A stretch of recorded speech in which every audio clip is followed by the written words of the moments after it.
name. I am the former president of Trades Hall in Canberra for 3 years. I'm the former secretary of the CFMEU for 7 years in Canberra. I'm the former national legal industrial officer for the Commonwealth Public Service Union. And last of all, I was the former national legal industrial officer for the Federated Clerks Union. So I've had a lot of trade unions behind me. And in my career, I led left-wing unions, communist-led unions, right? They were communist-led. And you had an affinity for that idea, but you've since moved away from that. Yes, I've disavowed all of my communist associations. I have nothing to do with it at all now, and it is now known of public record that I am now a Christian. I've been a Christian for about 3.5 years. I'm not a good Christian. In fact, I'm probably one of the bad Christians. But I'm still a Christian. I believe in God, and God has saved my life in a big flood up here in Brisbane. I faced a 22-metre wall of water on my boat on the Brisbane River in an horrific flood.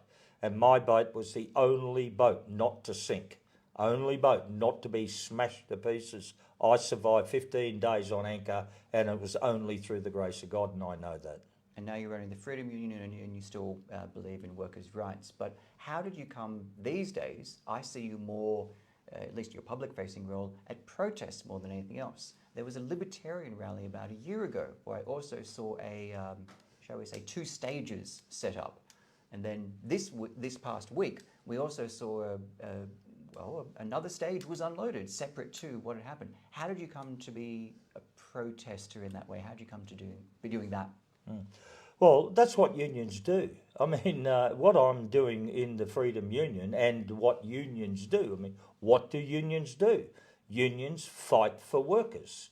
Traditionally in Australia, that's what they do. They fight by strikes, they fight by overtime bans, they fight by protesting, and so on and so on. That's what unions do. So what I've done and am doing is nothing out of the ordinary for the past 200 years. That's the first thing. The second thing is, I'm glad you've mentioned Speaker's Corner about a year ago. I'm glad you mentioned that, because that was that was a protest, a public protest, right, against these against what the GovCo was doing to free speech to us. Was that your protest? Hey? Was that your protest? It was a public protest, okay? Now, it was at Speaker's Corner. Speaker's Corner is Speaker's Corner for everybody. Now, I'm glad you've raised it, because we're going to compare the two.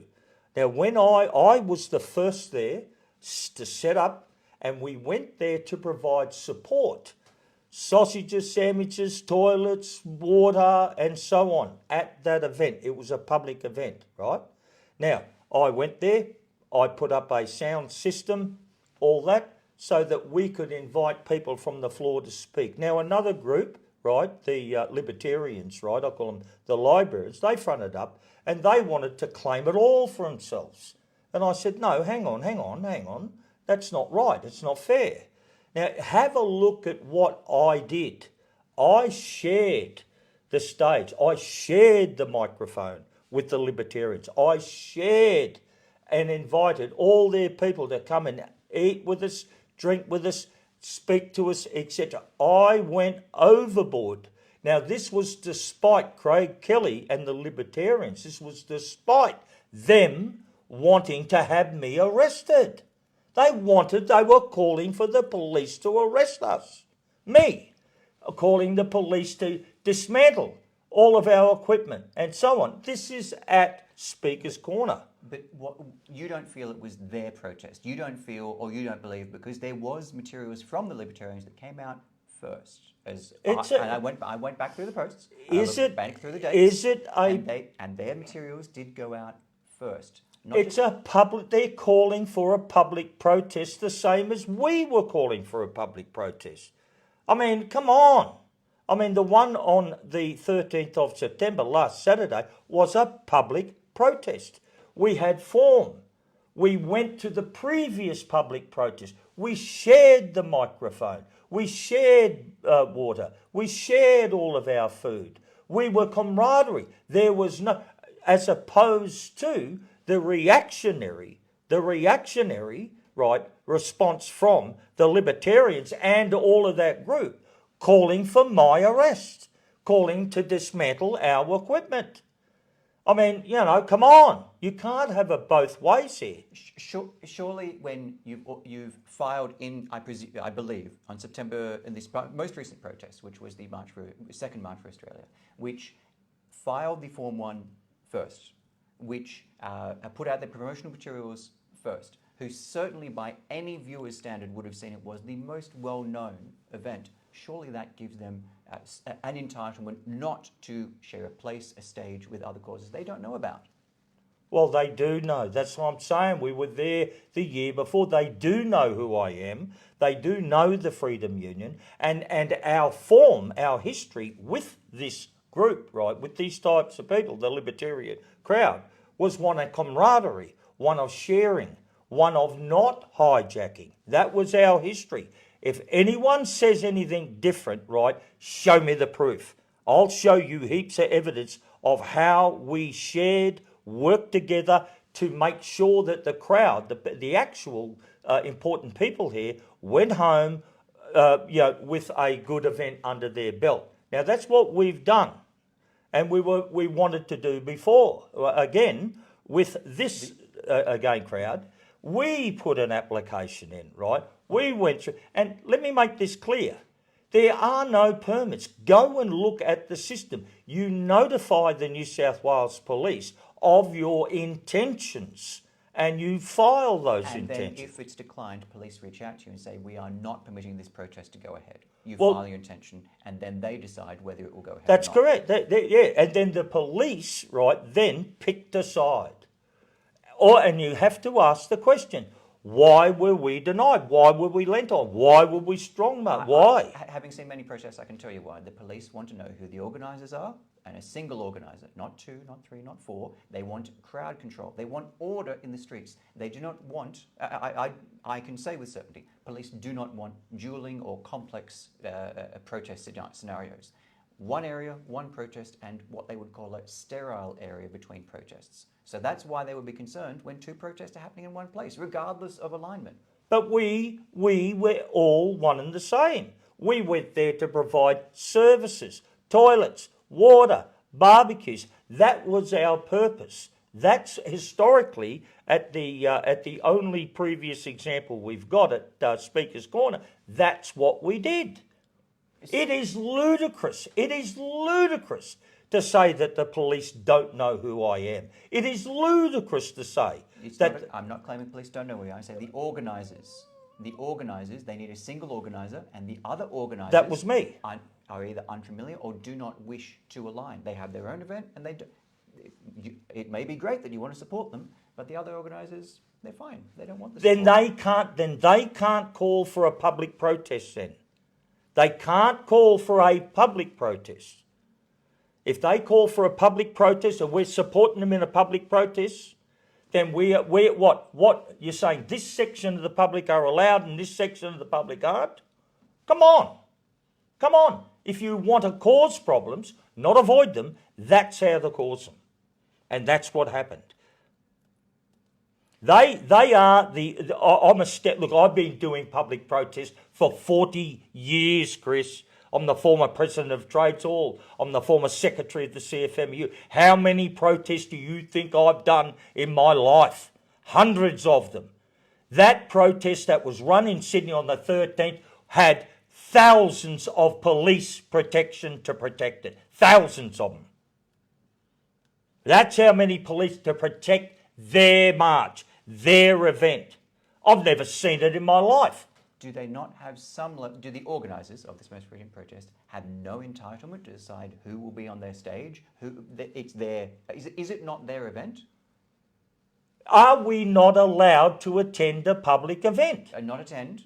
Who will be on their stage and what their message will be? Chris. Because other people could show up with That's messages, not what happened. But they do clearly, from what they said, did not want other people with messages that weren't theirs. They had their event, they had their stage, and they had a narrow message. Did they provide barbecues? Did they provide water? Did they provide any of this for any support, any toilets? Did they provide in any of this? I am certain they did not want any of it. They did not provide any of it. No, they did not provide any of that.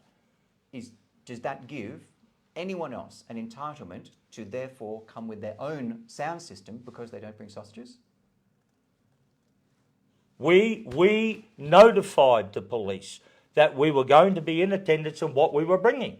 We notified everybody. We sought discussions. We asked the police to pass on my details to the other organisers, the bridge walkers, right? Okay, the bridge protesters is what I loosely call them, and said, hey, so that we don't have any issues, why don't you ring me and let's work out any difficulties or any complications. Let's work them out. They refused. And they were able to do so because they were going in there with the full backing and the full protection of the New South Wales Police against an enemy that didn't exist. We were not the enemy. We wanted to participate against a corrupt government. Where did the organisers go for this? They ran straight back to the corrupt government to forcefully remove us. They're out there protesting allegedly against corrupt government. They run to the corrupt government. They run to them. Can I turn to Aussie Cossack? Go. Unless there's anything else you want to say on kind of that day? Yep. Okay. Aussie Cossack. Yes. Does he tell you what to do? No. Does he fund your organisation? No. If you believed that you received a significant donation, does the Freedom Union take donations? Yep. It takes donations. So if you believe... No, we don't take donations. We take gifts. Donations are regulated with paperwork and permits and that, and we don't accept donations. But people can gift. The union. If you received a gift that you believed was from a foreign government, yep, what would you do? Give it back. Wouldn't accept it. Would you notify, announce? What if you couldn't give it back? They were like, oh, we don't want it back, you keep it. We would give it back. It's as simple as that. Okay. But if you don't know how to give it back, you received a donation and you believe it came from not a domestic source, an international source, and you had no return, you don't get like a return to sender, how would you give it back? We would give it back. We would not accept it. You're asking me hypothetical questions that lead off into nowhere. Get your act together, Chris. Ask me the question. That's exactly the question. Well, the answer is we wouldn't accept it, and if it did come through our books in any way, we would give it back. That's your answer. And if you couldn't give it back? We would give it back. Okay, all right. We still got to argue with this? We're going to give it back. Well, we wouldn't accept it. This is the same question that would come up with the Labor Party of Audi bags of cash. It's the same question that, because the unions have, well, surely you know the history with unions and complexities around gifts and what have you. I mean, it's a headline all the time, so it's a common question to ask how that comes up. It's not. We don't accept it, and if it did slip through by any say, we would give it back. And with Simeon, you've got a cooperative relationship of sorts. What's your relationship like with the Aussie Cossack? Simeon is a member of the Freedom Union. That's it. He's a member of our union, and he is an activist, right? Now, does he work and help and provide support to the union if and when he can? The answer is yes, and we welcome it. We welcome it. In the same way, I have an ex-senator who is a member of the Freedom Union, and he supports and promotes the union, and we welcome that as well. We have others with YouTube channels, with big openings, big coverage, right? YouTube channels and other platforms. Another woman who's got a 45,000 subscriber Telegram channel, lives down on the Gold Coast. She supports us, she promotes us, she helps us, and we accept it. We have a great crew of union members. Simeon, no different than anyone else. The only difference is that Simeon is a political prisoner inside of the Russian consulate. That's the difference there. And Simeon, in his own right, outside of the union, has a big following. But his control, his influence with the union, as any other member. What can Simeon tell me? Someone that's got 40 years of experience, has held the highest positions in the Australian trade union movement. What can Simeon Boykov teach me about a trade union? What? And the answer is nothing. Can he support? Absolutely. We need people to support the union. I'm having dinner tomorrow night with a whole bunch of other people, right? They're all in a team. They've got their own community. They want to jump in and support us, not just by way of membership, but with manpower. And I'm going to accept it.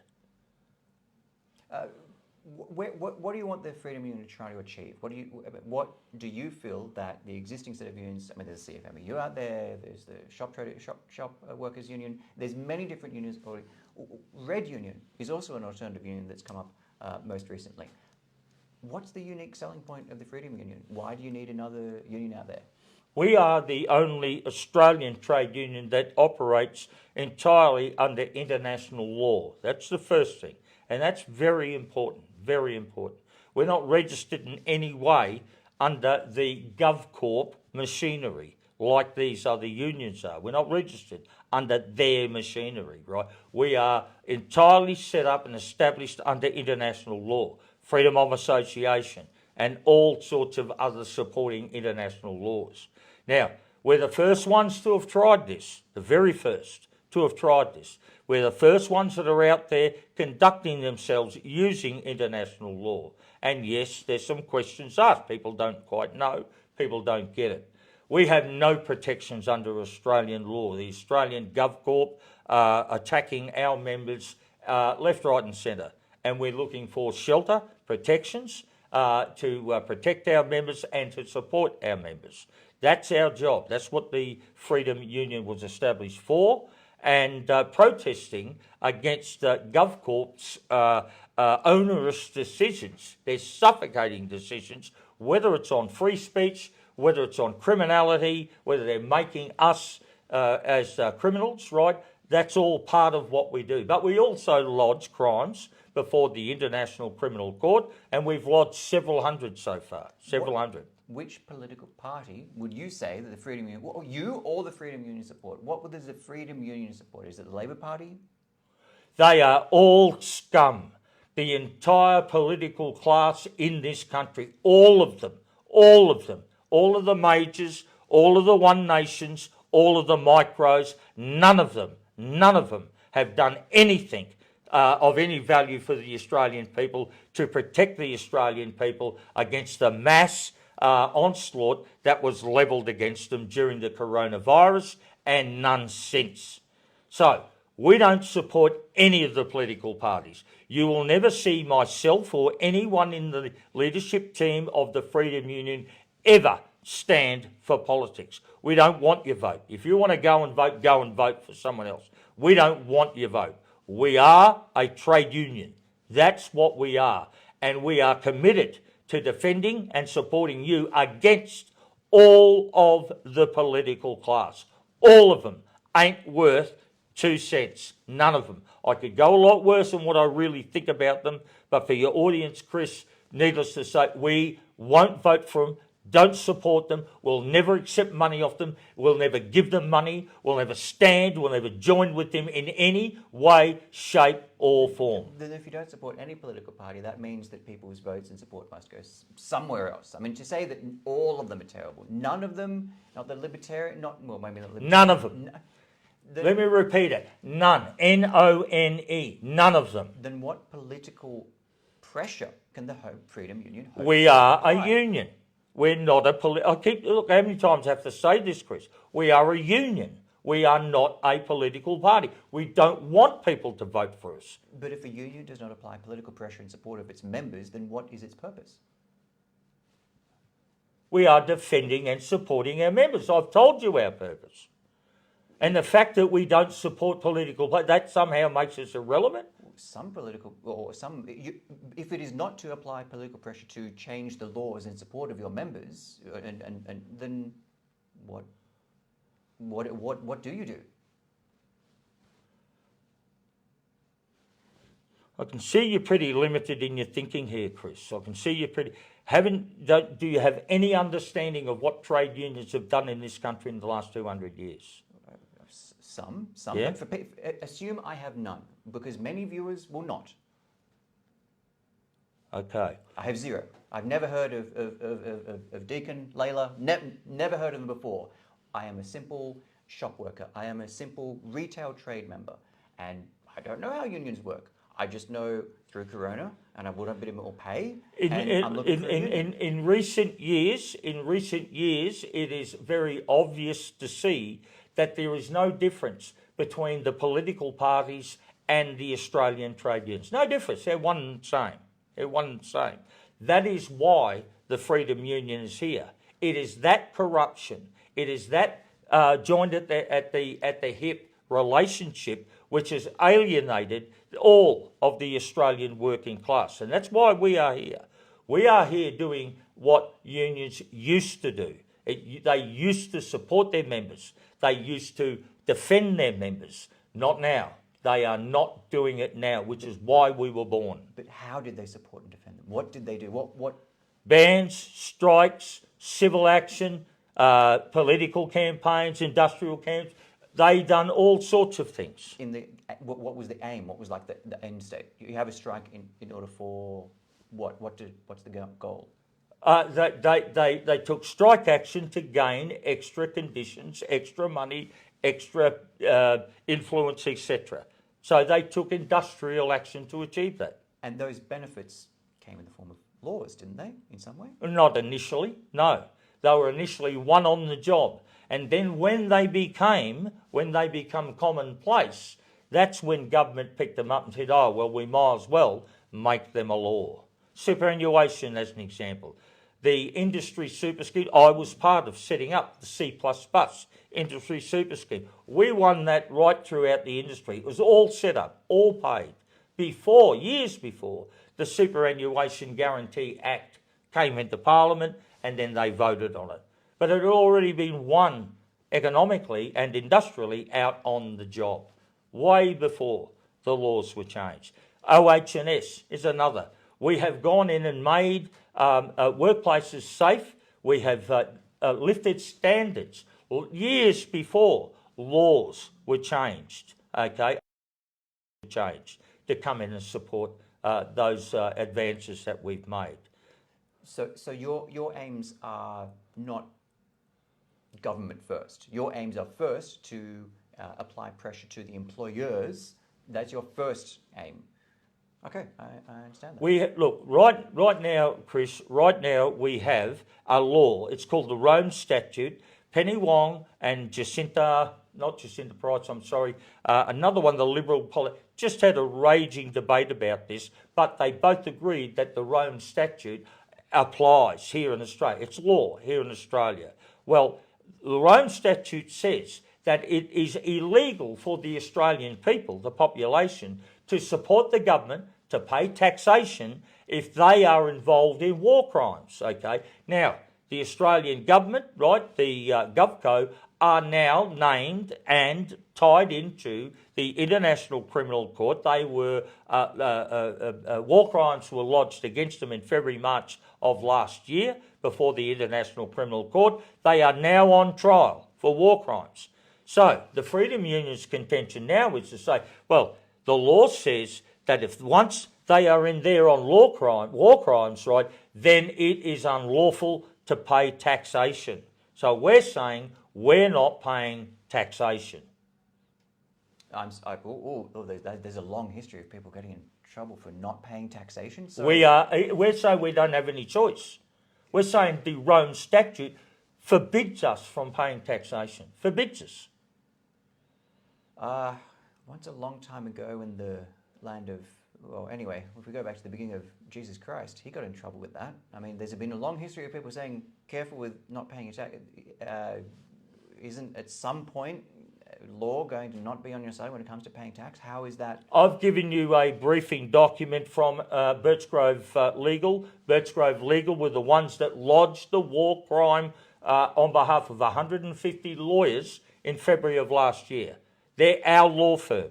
Now, I've gone to them and asked them to go and talk to the best taxation lawyers in this country and the best international lawyers in London, and to come back to me and tell me whether or not we were right in insisting that it is a crime to pay taxes to war criminals. It is a crime under international law. That is the facts. Can I say nothing here of any of this is to suggest any viewers at home shouldn't pay their taxes. You should abide by all local laws and what have you. But an interesting legal dispute that you may have there, which we can probably follow. Join the Freedom Union and we will show you the laws that prohibit paying Anthony Albanese and all of his cohorts taxation. Join the Freedom Union. Anthony Albanese used to work for me, folks. He used to work for me. 3 years he worked for me. Let's dive into that. Tell us about that story. Well, it's true. Anthony Albanese was a young university student when he wanted to work full-time as a political operator, and my union, the CFMEU, it was pre-amalgamation days, so to be technical for all your folks, it was the Federated Engine Drivers and Firemen's Association, one of the most powerful unions in Australia. All your tower cranes and all your drag line, all your big ships, all that, they were all FEDFA. Anthony Albanese worked for us for 3 years What was he like as a person? a pissant. Tell us more, please. Well, he's a pissant, mate. He's an intellectual pygmy. He was no big deal when we employed him. I cut him a lot of slack because he was young. He was young, right? And he was not impressive at all. The work that he did was ordinary, and he went on to become Prime Minister. What work did he do? What kind of... Organising, what we call organising works for a union, and that means meeting, greeting, networking, sharing information, organising. So he worked organising for our union, mainly inside the universities, right? We wanted to make strong connections and strong relationships with the young people of Australia, and he was the contact person. He was the guy. Lovely. Covery, what else can I say? It's been good to go through. Thank you for your time. Anything else you want to say before we finish up? Yeah, look, I would ask you this, Chris. Look, I come into this interview and into this war with clean hands, right? I'm not bringing any baggage with me. I'm not a member of any political party and never will be, right? I'm not a member of any other group and never will be, right? Okay. I'm here only for my family, my community and my country. That's what I'm here. I come with clean hands. I would ask that your viewers really take a very, very strong interest in the Rome Statute. I've given you a copy of our legal advice, and you, if you were a good journalist, and I think you are, I think you should follow it up with another interview to talk only about that. Let me show you some stuff that will blow your socks off. You don't get it yet. You don't get it yet, Chris, but I'm happy to interview further and talk it through with you and your audience with clean hands. No bullshit. Oh, I love the idea of reducing paid tax, absolutely, but having even briefly understood what you're talking about, whether I can even platform it, I may not have the legal standing to be able to go into great detail about it. Genuinely, If that's the case, well, I don't have a legal team behind me. For example, each time that I'm subpoenaed for protest footage by the police, I hand it over, because the alternative is the ABC's billion-dollar legal team that they have the ability to say, "Oh, we don't have to give it." It's me. Like literally, what I do is just me. What am I meant to do? I have to go and find. So these are not. Let me explain. Let me explain this, Chris. Let me explain this. Right, we have no funding from anywhere. Right, okay, we get it from our members. Right, I've just had nearly 10,000 new people join my social media. Now I know there's 1,000 CFMEU disgruntled members in amongst them. Right, now if I can convert them to join, right, and I'm hopeful I can do this, Chris. I'm hopeful. Then that will provide, it's $400 a year in membership, that will provide nearly $400,000 in funding in our war chest. And I mean, that's what we do. I mean, you know, it costs the union roughly about $100,000 a year to pay for its overheads, all of its cards and office and all of its overheads. About 100 grand, okay? This is not a financial report. This is just what I'm saying. Now, if I have 1,000 members and they pay me 400, I pay 1,000 to run the union. I have a war chest of $300,000. Now, if I go and sign another, 1,000 members up, then that money all goes into the war chest. I'm not asking people to join the union because they like John Wilson. I'm asking them to join the union because they hate bloody Anthony Albanese and all their cops, all their courts, all their councils and all of their secret societies. I'm saying you don't have to like me. Join the Freedom Union because you hate them. Because I hate them more than anyone. And we're here to do something about them. Okay? Come on, John. Thanks for your time. Thank you. Thanks, mate. There we go.